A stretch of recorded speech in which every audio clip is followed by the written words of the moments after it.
सध्याच्या पावसाची परिस्थिती पाहता मला असं वाटते आता कपड्यांऐवजी ना ताडपत्र्याचे कपडे शिवायला लागल आणि गाड्यांऐवजी होड्या घ्यावा लागेल। तर नमस्कार, मी अनिकेत साबळे आजच्या नवीन ब्लॉग मध्ये तुमचं सगळ्यांचं स्वागत। 2 दिवस झाले पावसाने आम्हाला एवढा पिसुळा आणलाय ना, धड कपडे वाळाना काहीच व्हायना। सकाळचे 7 वाजले आणि तुम्हाला तर माहिती 90 लावल्याशिवाय आपल्या दिवसाला काही सुरुवात होत नाही। फक्त 90चं नाव घेतलं तर आमचे कार्यकर्ते लगेच घाईवर असतात आणि कार्यकर्ते मला बसायच्या आत गाडीमध्ये जाऊन बसले होते आणि त्यात सकाळ सकाळ पावसाने एवढा भारी मोसम झालताना म्हणजे विचारूच नका। स्टँड वरती गाडी लावली आणि चहाची 90 घ्यायला हॉटेल मध्ये घुसलो आणि जेव्हा चहाची 90 आली तेव्हा काही कार्यकर्ते डाकू सारखे चहाची 90 पित होते आणि त्यात आमचे भाऊ शेठ सकाळ सकाळ 7 वाजता कस्टमर केअरला फोन लावित होते आणि फोन लावायचं कारण असं आहे, जास्त पावसामुळे त्यांचं नेट स्लो चालत होतं म्हणून कंपनीला कुत्रा लावित होते। चहाची 90 घेऊन जरा जास्त टेन्शन होतं म्हणून आमच्या भाऊ शेठनी गाडी वळवायला डायरेक्ट स्टँड वरती नेली। भाऊ शेठला आपल्या दुकानावरती पोच करून मी आपल्या दुसऱ्या कामानिमित्त डायरेक्ट नगरला चाललो होतो।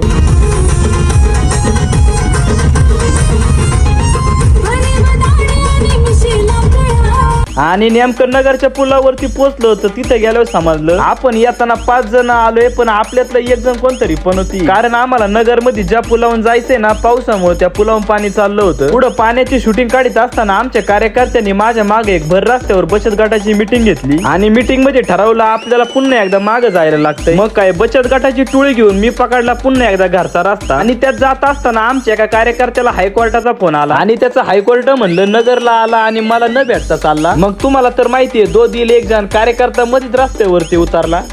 हात करून जा लवकर, हात कर। हायकोर्टाची दहशत म्हणल्यावर तिथं भल्या भल्यांना घाम फुटतो आणि त्याच एक उत्तम उदाहरण म्हणजे आमचा भल्याबाई। आणि असं तुमचं पण एखादा जीवलग मित्र हायकोर्टाच्या दबावाला बळी पडत असेल त्याची आयडी कमेंट मध्ये नक्की टाका, कारण कसे आपण सगळे जण मिळून त्याच्यावर काहीतरी एक तोडगा काढू। घरी जात असताना भर रस्त्यावर आम्हाला एक कर्जबाजारी वाघ भेटला आणि वाघ म्हणला लय काही नाही पण तुम्हाला एक चहाची 90 सांगतो। आणि तुम्हाला तर माहिती वाघ एक वेळेस ना जेवण म्हणला असतं तर आपण नाही म्हणलं असतो, पण चहाची 90 म्हणलं तर आपल्या काळजाचा विषय आला। मग काय सगळ्यांनी एक एक गल्लाच घातला पण आपल्या तोंडाला जरा वेगळी चव लागली म्हणून मी छाती ठोकून वाघाला म्हणलं मी अजून एक चहाची 90 घेणार पण त्यातली अर्धीच प्याना। असं म्हणल्यावर एक चहाची 90 आणि त्यात एक मोकळा कप आला आणि 90 वाजताना पण एकदम कट वसली। याच्यावरून तुम्ही पाहू शकता आपला अनुभव किती म्हातारा आहे। कसा वाटला तुम्हाला आजचा ब्लॉग? आवडला असेल तर लाईक करा, कमेंट करा, शेअर करा आणि फॉलो करायला विसरू नका, कारण कसं आहे तुम्हाला तर माहिती आहे अनिकेत साबळेचे ब्लॉग म्हणजे डायरेक्ट भागात टॉप।